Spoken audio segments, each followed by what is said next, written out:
हाय दोस्तों, मैं हूँ संतोष कावरे।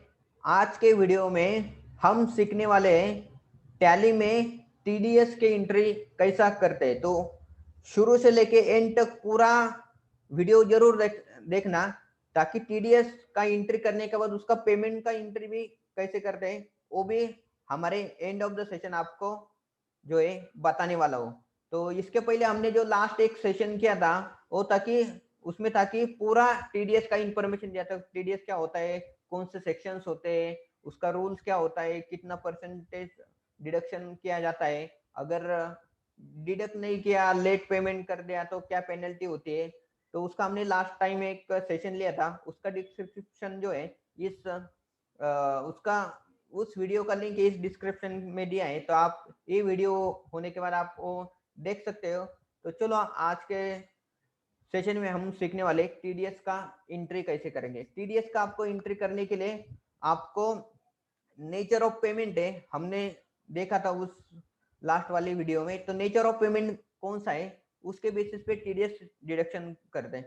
तो सबसे हम तीन पॉपुलर जो सबसे इंपॉर्टेंट होते हैं डेली रूटीन में यूज करने वाले वो तीन एंट्री हम करके यहाँ पे दिखाने वाले टैली प्राइम में, और उसके बाद में उसका पेमेंट कैसे करने वाले। तो सबसे कॉमन चीज होती है कि 194C पेमेंट टू कॉन्ट्रैक्टर। तो कॉन्ट्रैक्टर किस चीज के होते हैं कि हमने कुछ कॉन्ट्रैक्ट दे दिया, तो वहां पे उस कॉन्ट्रैक्टर का जब भी हम पेमेंट करेंगे उस समय हमें क्या करना पड़ता है, उसका टीडीएस है वो डिडक्शन करके बैलेंस पेमेंट है उसको करेंगे, और टीडीएस है वो गवर्नमेंट को पेमेंट करने वाले। ठीक है, तो हम क्या कर लेते हैं, उसका सबसे पहले हमें क्या कि उसका एक्सपेंसेस है। कॉन्ट्रैक्टर में लेबर कॉन्ट्रैक्टर होता है, हाउसकीपिंग कॉन्ट्रैक्टर हो सकता है, या एएमसी मेंटेनेंस का कॉन्ट्रैक्टर हो सकता है। तो किसी भी चीज के वो जो चीज में ज्यादा ये नहीं होता है कि जनरल काम किया जाता है, उसको हम कॉन्ट्रैक्ट पेमेंट के अकॉर्डिंग उसको कंसीडर करते हैं, और 94C के अकॉर्डिंग उसका डिडक्शन करते हैं। तो हम क्या कर लेंगे, वाउचर एंट्री में जाते हैं। कि वाउचर एंट्री में जाने के लिए आपको करने का यहाँ पे प्रेस क्या करने वाले, प्रेस आप कि वी वी यानी आपका वाउचर एंट्री है वो यहाँ पे ओपन होगा। वाउचर एंट्री में आपको दिखाई देगा कि यहाँ पे पेमेंट वाउचर है। जब भी आप कौन सा भी एक्सपेंसेस का एंट्री करते हैं तो जर्नल में करना पड़ता है। तो मैं यहाँ पे F7 टाइप कर लेता हूँ। F7 टाइप किया तो यहाँ पे जर्नल एंट्री आपका डायरेक्ट एक्सपेंसेस है, इनडायरेक्ट एक्सपेंसेस है, उसके अकॉर्डिंग उसका एंट्री होगा। मैं यहाँ पे एक हमारा हाउसकीपिंग कॉन्ट्रैक्टर है उनको पेमेंट करने वाले हैं, तो यहाँ पे हम इनडायरेक्ट एक्सपेंसेस होता है हाउसकीपिंग एक्सपेंसेस। तो यहाँ पे हम करेंगे कि हाउसकीपिंग एक्सपेंसेस, और हमारा जो है कौन से महीने का पेमेंट रहेंगे, यहाँ पे हम कर लेते हैं कि 31 जनवरी जनवरी महीने का जो बिल उन्होंने सबमिट किया है, और 31 जनवरी को महीने यहाँ पे बुक कर रहा हूँ। तो वहाँ पे रहेंगे कि 25,000 का हमने यहाँ पे अमाउंट डिसाइड किया था पर मंथ। ऐसा आइटम करके उसका एंट्री करेंगे। 25,000 जो है यहाँ पे पुणे फैक्ट्री के लिए हाउसकीपिंग है प्रोवाइड किया है। तो इसमें होगा कि जब डेबिट को आ जाएगा तो हमारा जो डेबिट ऑल एक्सपेंसेस लॉसेस है उसका जो रूल है, नॉमिनल रूल यहाँ पे अप्लाई होता है कि जो भी एक खर्चा उसको आप डेबिट करो, और क्रेडिट किसको करने का है हमारा। तो जब भी हम ये करेंगे ना हाउसकीपिंग या टीडीएस का एंट्री करेंगे उस समय हमें क्रेडिट क्रेडिट जो देने का है वो टीडीएस को देना पड़ता है। तो टीडीएस को ये तो हमने क्या किया यहाँ पे, टीडीएस का हमने लेजर ये बनाए हैं। तो लेजर यहाँ पे बनाने के लिए अल्ट सी यहाँ पे टाइप कर लेता हूँ, टीडीएस अंडर सेक्शन उसको देंगे यस अंडर सेक्शन 194C। तो लिखेंगे तो हमें आइडेंटिफाई होगा कि वो जो टीडीएस है वो कंबाइन लेजर नहीं करने का। तो हर एक सेशन के वाइज लेजर मेंटेन करना पड़ता है। तो हमने क्या किया, 194C का एक लेजर बनाया। तो यहाँ पे हम क्या करेंगे, टीडीएस पेबल करके ग्रुप बनाएंगे। यस, टीडीएस पेबल का यहाँ पे ग्रुप नहीं तो हम बनाएंगे TDS payable under the head of tax and duties के अंडर उसको बनाएंगे। तो उसको एंटर एंटर करके एक ग्रुप बन गया, और यहाँ पे हमने अंडर ग्रुप टीडीएस पेबल के अगेंस्ट किया। Tax act type of tax यहाँ पे अदर आ जाएगा, कॉस्ट सेंटर की जरूरत नहीं, एंटर एंटर करके मैं यहाँ पे एंट्री कर देता हूँ।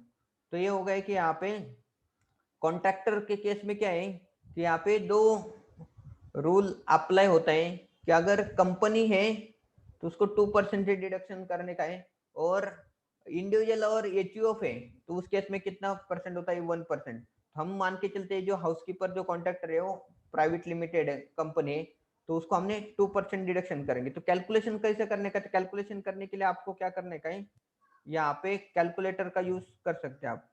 कैलकुलेटर का यूज कैसे करेंगे, कंट्रोल एन करेंगे तो यहाँ पे नीचे जो है कैलकुलेटर है, अपना कैलकुलेटर ओपन हो जाता है बॉटम लाइन पे। तो यहाँ पे कि 25,000 इंटू 2%, और उसको एंटर करते हैं कि 25,000 इंटू 2% का 2 और आगे परसेंटेज का सिंबल लगा के आपको एंटर करने का। जैसे एंटर करेंगे तो जो अमाउंट है 2%, जो अमाउंट ऑटोमेटिकली कैलकुलेट होते हैं, और जैसे कैलकुलेट होंगे तो हमें क्या करने का है, यहाँ पे क्लिक करेंगे, इस स्क्रीन के ऊपर क्लिक करेंगे तो ये स्क्रीन एक्टिवेट हो जाएंगी। तो यहाँ पे हम 500 रुपीज है और टीडीएस डिडक्शन किया।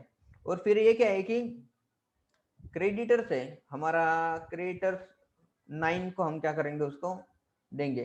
तो जब भी पेमेंट करेंगे ना दोस्तों, यहाँ पे आप देख रहे हो कि अमाउंट कितना हो गया है कि 24,500 रुपीज हो गया। ताकि उसको तो देने का था 25,000, because of we are deducting 500 rupees TDS.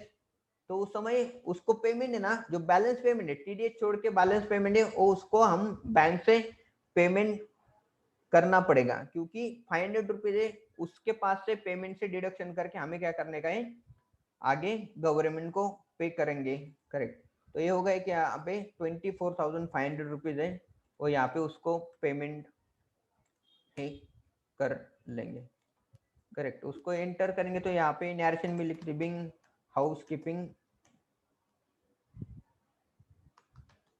Charges for January month, ऐसा करके आप जो भी नरेशन है वो दे सकते हैं। और उसको क्या करने का, इसको एंटर करने के बाद ये जो एंट्री है वो एक्सेप्ट होती है। तो एक्सेप्ट होने का बाद हम देखेंगे कि यहाँ पे उनका इम्पैक्ट कहाँ पे जाता है। तो पहले ही तो हम बैलेंस शीट में जाके नहीं, प्रॉफिट एंड लॉस अकाउंट में देखेंगे हमारा हाउसकीपिंग का एक्सपेंसेस यहाँ पे आएगा नहीं, हाउसकीपिंग है तो यहाँ पे हमने बहुत सारे पहले से एंट्री कर दिए हैं, तो यहाँ पे हाउसकीपिंग एक्सपेंसेस देखेंगे। तो यहाँ पे दोस्तों की जनवरी में जो है यहाँ पे हाउसकीपिंग एक्सपेंसेस 25,000 है, और यहाँ पे दिख रहा है। और क्योंकि हमने क्या किया है कि 25,000 हाउसकीपिंग को हमने डेबिट किया है, एक इफेक्ट हो गया। दूसरा इफेक्ट हम यहाँ पे देखेंगे कि हमारे बैलेंस शीट में क्रेडिटर्स को, तो क्रेडिटर्स होता है हमारे बैलेंस शीट के करंट लायबिलिटीज में क्रेडिटर्स में। तो यहाँ पे क्रेडिटर्स 9 है, उनको हमने क्या किया है कि जेबी किया है। तो यहाँ पे दिखेंगे क्रिएटर्स की, जब अकाउंट को जाएंगे तो यहाँ पे हमें दिखेंगे कि हाउसकीपिंग चार्जेस का 31 जनवरी को एंट्री किया है। यहाँ पे अमाउंट जो है पेबल है यहाँ पे कितना 24,500 अगेंस्ट हाउसकीपिंग। ये तो बाद में का है कि पहले वाला जो एंट्री है वो जो है कार का है, तो कार का अलग ट्रांजेक्शन है और ये हाउसकीपिंग का अलग ट्रांजेक्शन। ठीक है। तो ऐसे करके क्या किया हमने, इसको एंट्री किया है। तो दूसरा इफेक्ट है वो जो 500 रुपीज वाला है वो दिखेगा हमारा टैक्स एंड ड्यूटीज में। 500 रुपीज का यहाँ पे क्या हो गया है कि टीडीएस में डिडक्शन होके यहाँ पे हमारा लाइबिलिटी में दिख रहा है, क्रेडिट बैलेंस यानी लाइबिलिटी है। करेक्ट है। तो ये हो गया हमारा हाउसकीपिंग का एंट्री। दूसरा एक हम 94 आए यानी रेंट जो पे करते हैं उसका हम एंट्री कर देंगे यहाँ पे। तो रेंटल का एंट्री यहाँ पे हम करेंगे, तो उसके लिए प्रोसेस सेम होती है, तो सिर्फ परसेंटेज है वो यहाँ पे चेंज हो जाता है। तो यहाँ पे जो जर्नल में आएगा यहाँ पे इनडायरेक्ट एक्सपेंसेस, और यहाँ पे रेंट है, ऑफिस रेंट करके मैं यहाँ पे क्या कर देता हूँ, इंटर कर देता हूँ। ऑफिस रेंट पे है कि हम एज्यूम कर लेते कि यहाँ पे 50,000 रुपये हम क्या कर रहे हैं, ऑफिस रेंट है मुंबई की फैक्ट्री का, वो पेमेंट करने वाले हैं। तो उस समय क्या है कि 94 आई के आगे हमें क्या करना पड़ेगा कि नया लेजर क्रिएट करना पड़ेगा। तो मैं लेजर क्रिएट करने के लिए अल्ट सी टाइप कर लेता हूँ तो यहाँ पे आएगा कि TDS अंडर सेक्शन 194I, तो रेंट का होता है 194I, तो यहाँ पे TDS पेबल रहेगा, बाकी इसको एंटर करके जो है एक्सेप्ट हो गई। तो यहाँ पे कि रेंट के ऊपर जो TDS होता है क्यों होता है कि 10%, ऑफिस रेंट के लिए जो होता है कि 10% है, तो ऑब्वियसली 5000 के ऊपर जो 10% है वो 500, 50,000 के ऊपर 10% है वो 5000 रुपीज हो जाता है। तो यहाँ पे हम करेंगे उसको क्रिएटर्स 5 नंबर है, तो यहाँ पे हम उनको जो ओनर है ऐसा एज्यूम कर लेते, क्रिएटर्स 5 नंबर है हमारा ओनर है, और इसको हम क्या करेंगे न्यू रेफरेंस देंगे, हमारा जनवरी 21 का रेंट है ऐसा करके, ठीक है, नया रेफरेंस देंगे। और यहाँ पे national living office rent for January month, correct. तो ऐसा करके मैंने क्या किया उसको एंटर कर दिया। तो सेम है कि उनका जो इफेक्ट है वहां पे चला जाएगा। तीसरी कैटेगरी होती है कि वो प्रोफेशनल फीस होती है, कि प्रोफेशनल फीस किसको किसको देते हैं। तो एक तो होता है कि chartered accountant, ICW, company secretary, जो आपका मैनेजमेंट कंसल्टेंट, फाइनेंस कंसल्टेंट रहेंगे, या कोई टेक्निकल पर्सन रहेगा, तो उस केस में हमें क्या करना पड़ता है, तो उनको प्रोफेशनल फीस देंगे, तो उस समय हमें डिडक्शन करेंगे। तो यहाँ पे हम क्या करेंगे कि हाउस प्रोफेशनल फीस है उसका हम क्या करेंगे, यहाँ पे लेजर नहीं है तो वहां पे हम क्रिएट करेंगे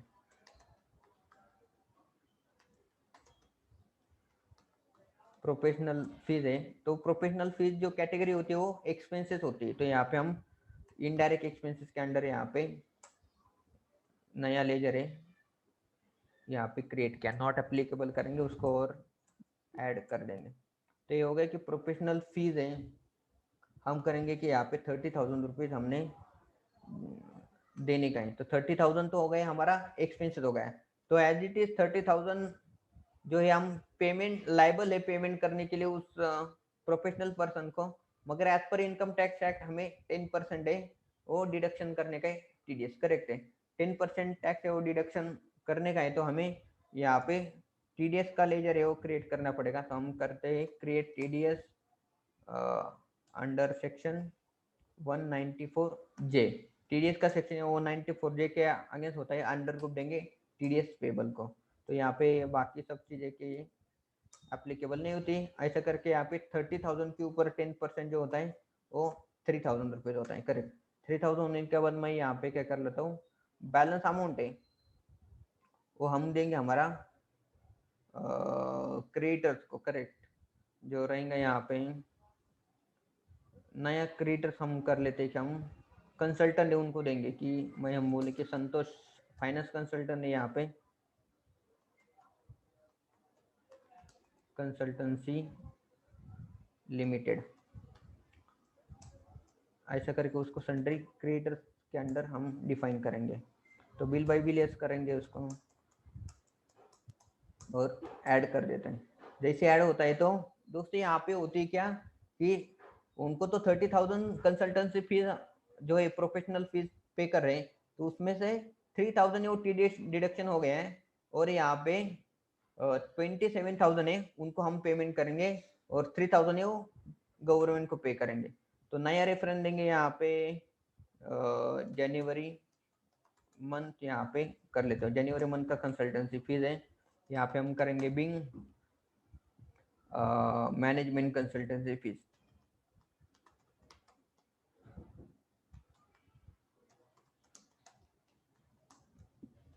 करके ऐसे उसको ऐड करके हम क्या करेंगे उसको सेव करेंगे। जैसे ही सेव करेंगे तो हो गया हमारा जर्नल एंट्री हो गया, सब डिडक्शन कर दिया हमने, एक्सपेंसेस का जो एंट्री भी यहाँ पे हमने कर दिया है। तो होने के बाद हमें क्या करना है कि हमें करने का है TDS का पेमेंट। तो कितना कितना TDS पेमेंट करना पड़ेगा, तो हम जाएंगे कितना जितना हमने डिडक्शन किया उतना हमें पेमेंट करने का है। तो हम जाते हैं हमारे करंट लाइबिलिटीज को TDS का टोटल पेमेंट कितना करने का है, तो यहाँ पे देखेंगे कि टोटल जो अमाउंट है यहाँ पे दिख रहा है हमारा 8,500 अंडर टीडीएस पेबल। तो जो 8500 हमें पे तो करने का है, मगर पूरा जो है एक ही साथ पेमेंट नहीं होता है। जो टीडीएस का पेमेंट होता है वो क्या होता है कि सेक्शन वाइज होता है। यहाँ पे दिया है कि टोटल 194C का अलग से पेमेंट करना पड़ता है चलन ऑनलाइन फाइल करके, 194I के आगे अलग चलन होता है और 194J के आगे अलग अलग है। सेक्शन के वाइज अलग अलग पेमेंट करना पड़ता है। अगर अलग अलग पेमेंट ऑनलाइन किया तो उसका जो डेबिट होता है हमारे बैंक में जो पैसा कटता है वो भी अलग अलग एंट्री होती। तो जैसे अलग अलग एंट्री हमारे बैंक में होंगी तो ऑब्वियसली हमें क्या करना पड़ेगा, उसका अलग से ही अकाउंटिंग करना पड़ता। अभी यहाँ पे कि 94C यहाँ पे 500 रुपीज हम क्या कर रहे हैं कि पेमेंट करने का है गवर्नमेंट को। तो पेमेंट जैसे ही करते हैं तो यहाँ पे हमें क्या करना पड़ता है, कौन से तारीख को, जनवरी मंथ का जो होता है कि हमने लास्ट सेशन में देखा कि उसका ड्यू डेट होता है कि नेक्स्ट मंथ 7 के पहले हमें पेमेंट करते हैं। तो हम क्या कर लेंगे, फरवरी में नया एंट्री करते हैं। यहाँ पे नया एंट्री करने के लिए अल्ट ए प्रेस करेंगे तो यहाँ पे वाउचर एंट्री ऑटोमेटिकली ओपन होती है और हमें पेमेंट करने का है बैंक पेमेंट से। तो जैसे हम पेमेंट करेंगे आपको यहाँ पे हमें डेबिट किस चीज को देने का, यहाँ पे हमने जो टीडीएस ऑन अंडर सेक्शन 194, तो यहाँ पे दिखाई देती है कि हमने क्या करेंगे कि 7 फरवरी को पेमेंट करेंगे। जनवरी मंथ का है 7 फरवरी के पहले यहाँ पे हमें पेमेंट करने का। तो यहाँ पे दिखाई देता है कि करंट बैलेंस कितना है। तो यहाँ पे कि हमारा 500 रुपीज करंट बैलेंस पूरा के पूरा हम पेमेंट कर रहे हैं। तो यहाँ पे हम क्या करेंगे, तो 500 रुपीज टाइप करेंगे और पेमेंट जो होता है वो होता है हमारा बैंक से। तो एसबीआई बैंक यहाँ पे हम कर लेते, करंट अकाउंट है वहां से अमाउंट एक कटने वाला है। तो ई पेमेंट होता है तो मैं ई ट्रांसफर करके कर लेता हूँ, बाकी ये सब चीजें की जरूरत नहीं होती। और नैरेशन में आपको लिखने का है डिटेल में, being TDS payment for the month of January 21 under section, यहाँ पे लिखेंगे अंडर सेक्शन 194C, करेक्ट है 194 यहाँ पे लिख देंगे और यहाँ पे ऐसा एंट्री कर देंगे। तो ऐसा जैसे हम यहाँ पे एंट्री कर देते हैं तो हमारा जो है लाइबिलिटी यहाँ पे निकल जाती है, यहाँ से कम हो जाती है। तो यहाँ पे देखेंगे कि हमने क्या किया है कि 500 रुपीज पेमेंट किया था और डेबिट क्रेडिट करके यहाँ पे हमारा जो अमाउंट है यहाँ पे नील हो गए। तो यहाँ पे ट्रांजेक्शन को यस करेंगे तो यहाँ पे दिखेगा कि हमने डिडक्शन किया था 500 रुपीज और उसके बाद में यहाँ पे पेमेंट किया। ये जो एंट्री डिडक्शन की और यहाँ पे पेमेंट की, तो बाकी दोनों सेक्शन का हमने पेमेंट नहीं किया, इसके लिए यहाँ पे क्लोजिंग बैलेंस दिख रहा है। तो दोनों सेक्शन का भी हम सेम जो एंट्री यहाँ पे करते हैं तो 194I का, तो वैसे करने के लिए हम यहाँ पे एंटर करके आप यहाँ से शॉर्टकट की से भी वाउचर एंट्री वो कर सकते हैं। उसके लिए आपको प्रेस करने का है अल्ट ए। जैसे अल्ट ए प्रेस करेंगे 7 फरवरी है और डेट देना जरूरी है। और यहाँ पे हम पेमेंट कर रहे हैं टीडीएस, तो टीडीएस को हमने देने का डेबिट 194I 5000 टोटल अमाउंट है। और यहाँ पे हम करेंगे एसबीआई बैंक से, हमारा करंट अकाउंट एसबीआई बैंक है। तो यहाँ पे ई पेमेंट रहेगा तो हम ई पेमेंट को सिलेक्ट करके एंटर करेंगे तो नैरेशन लिख देंगे कि बिंग। तो आपको नैरेशन के लिए प्रीवियस वाला नैरेशन वही कॉपी करके यहाँ पे करने का। तो आपको शॉर्टकट की यहाँ पे कंट्रोल आर, जैसे हम यहाँ पे कंट्रोल आर टाइप करेंगे तो प्रीवियस वाला जो टी नैरेशन है वो यहाँ पे आपको दिखाई देगा। तो यहाँ पे सिर्फ क्या करने का, आपको लास्ट वाला जो सेक्शन है वो सिर्फ 194I इतना ही लिखने का है। तो सब टाइप करने की जरूरत नहीं है, आपको शॉर्टकट जो है मिल जाएगा। ये हो गई कि हमारा 94I का एंट्री। सेम एंट्री प्रोसेस जो सेम होता है, सिर्फ आपके सेक्शन एंड जो परसेंटेज ऑफ टीडीएस डिडक्शन का होता है अलग अलग होता है, बाकी प्रोसेस सभी का सेम होता है। तो सेम हम यहाँ पे एंट्री करेंगे यहाँ पे 7 फरवरी को टीडीएस ऑन 94J, तो 3000 रुपीज यहाँ पे पेमेंट करने वाले हैं और यहाँ पे एसबीआई बैंक से। तो एसबीआई बैंक से होता है। अभी नया जो रूल निकला है तो हमें कैश से पेमेंट करने की जरूरत नहीं, आप घर बैठे ही ऑनलाइन टीडीएस का पेमेंट है वो कर सकते हैं। बिंग टीडीएस हम यहाँ पे कॉपी करेंगे, करेक्ट सीखा है तो उसको हमने इम्प्लीमेंट करना है। TDS payment for the month of January 21 under section 194J, ऐसा करके हम यहाँ पे एंटर करेंगे और बाहर जाएंगे तो यहाँ पे देखेंगे कि जितना भी हमने पेमेंट कर दिया है उसका हमने एंट्री किया है। यहाँ पे पेमेंट कर दिया है तो क्लोजिंग बैलेंस यहाँ पे 0 दिख रहा है। यहाँ पे देखेंगे कि जनवरी मंथ में हमारा डिडक्शन किया था और उसका फरवरी मंथ में हमने उसको पेमेंट कर दिया है। और यहाँ पे जो क्लोजिंग बैलेंस है एंड ऑफ द ट्रांजेक्शन यहाँ पे आपको 0 दिख रहा है। तो दोस्तों इस तरह से जो है आपको टीडीएस के पेमेंट का एंट्री करने का है। तो इसी तरह से आप जो है आपको डिडक्शन पेमेंट एंट्री आप टैली में इस तरह से कर सकते हैं। तो वीडियो कैसा लगा आप कमेंट बॉक्स में जरूर बताइए और सब्सक्राइब करो हमारा चैनल, वीडियो को लाइक करना मत भूलो और बेल आइकन को प्रेस करो ताकि आने वाले सभी वैल्यूएबल वीडियो आपको मिलते जाएंगे। वीडियो देखने के लिए आपका सभी का धन्यवाद। Thank you so much.